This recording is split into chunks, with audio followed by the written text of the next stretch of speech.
Galgalarero from County 010, that is Marsabit. I believe Raila will win this election 2022 for reason that he has fought for this country, democracy, for long. In 1992, when Raila and his colleagues were fighting for democracy, were fighting for multipartism, kind of dictatorship, they were jailed, they were mistreated, and the constitution we are enjoying now, it is his brainchild with the retired president Mwai Kibaki.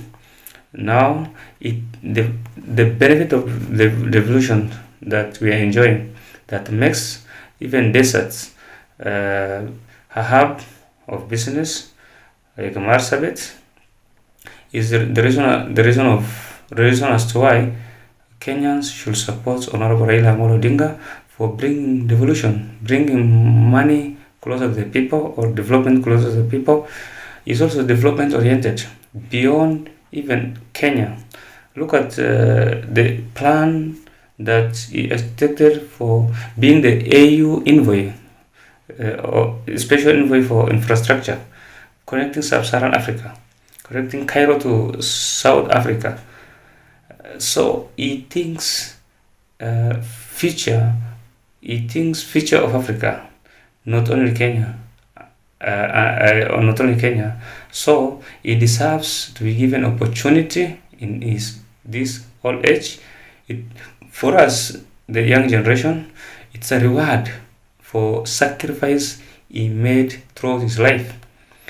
Unlike Honorable Ruto, who has never been on the side of Kenyan history, for instance, in 1992, when Raila, Orengo, Gitobo Manyara, and others fighting for democracy, for multipartism, and were mistreated or jailed, Ruto was leading the famous YK92, which mistreated people. It's a gang.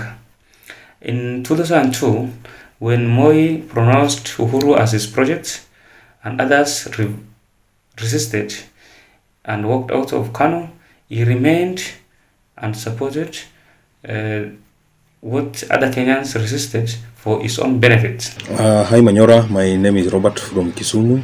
I wish to contribute on the topic of discussion that you asked us the other day.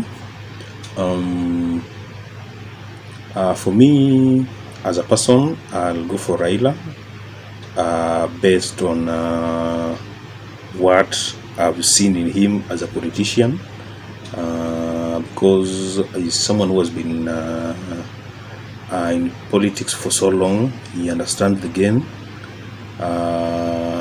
He's a well-experienced player, so I do believe if given a chance, he will be able to perform.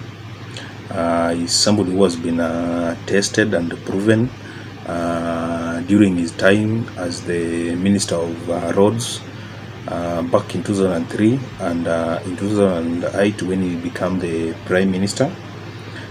We saw how he used to execute government programs in terms of development across the country. He's somebody who has worked with so many people across board. Most of the politicians that we have currently, in one way or the other way, he has worked with them. So he's somebody who knows how politics is played. For me, based on whatever I saw him do during his time as the Prime Minister, I do believe if given a chance as the head of the country, he will be able to deliver on the things that he has promised the country. Under the Azimio team, I think it's a good move,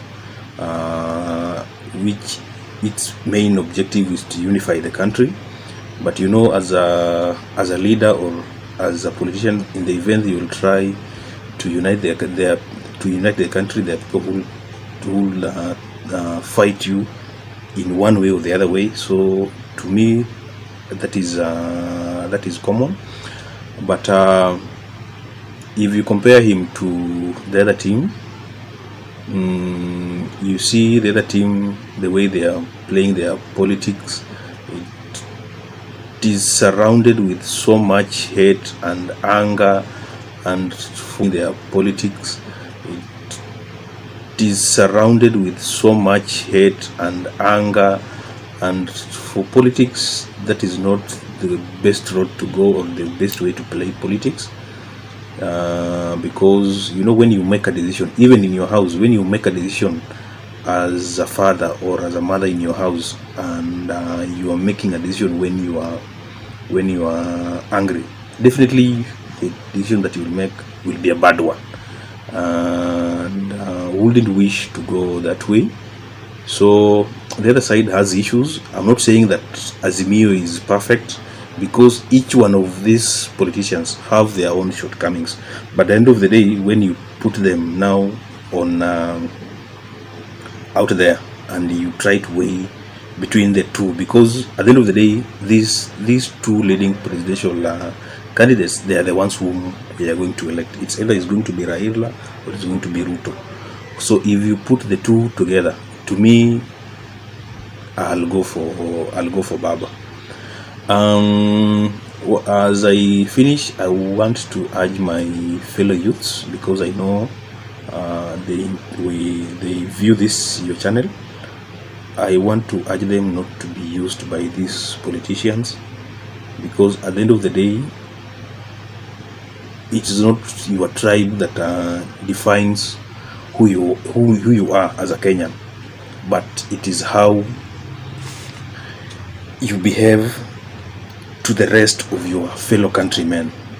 Because it will be so wrong for us during this electioneering period. That's when somebody wants to see the Kikuyu in me, or the Kalenjin in me, or the Luo in me, or the Luya in me.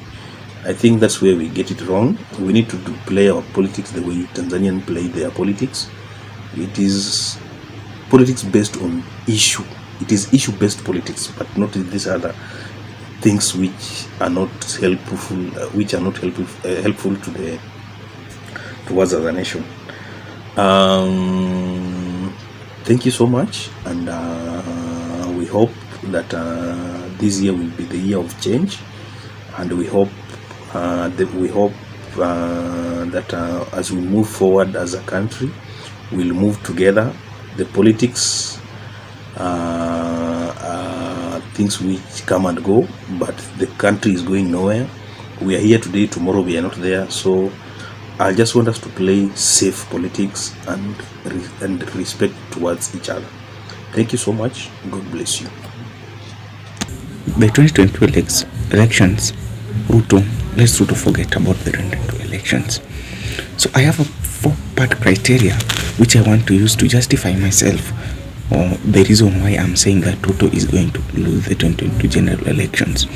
First, the ICC case can hinder Ruto from being the president. The reason why I'm saying this might be, I'm just speculating, that might be ICC have released a seal warrant of arrest to Ruto, and this will deter Ruto from becoming the president. Going by the case of justice to what happened to Jean Pierre Pemba.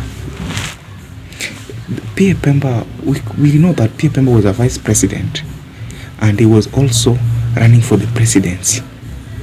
You see, but Asil, the ICC came for him at that time, but that time the case of Bemba was at the pre-trial stage. That's make us to speculate that Ruto might not win. The same case might happen to Ruto. A seal warrant of arrest might be released to him, and the same case, the same case that happened to Jean Pierre Pemba might affect Ruto, and that's the first reason why I'm saying Ruto might not be the president of Kenya. Another thing, I want to use the case of the proverbial Samson. You know that Samson was a great man, so do Ruto. And Samson was brought down by the enemies when they gave him Delilah, a wife by the name Delilah. That's the same case with Ruto. Ruto, the gamer women that you are with, they are Delilah. People have looked for your strength, but they could not find it. That's why the gamer people give you Delilah of the likes of Wahome, the likes of Waiguru, of which you are in with at your camp, at your UDA camp. Those people are Delilah. They have known your strength and they will bring you down.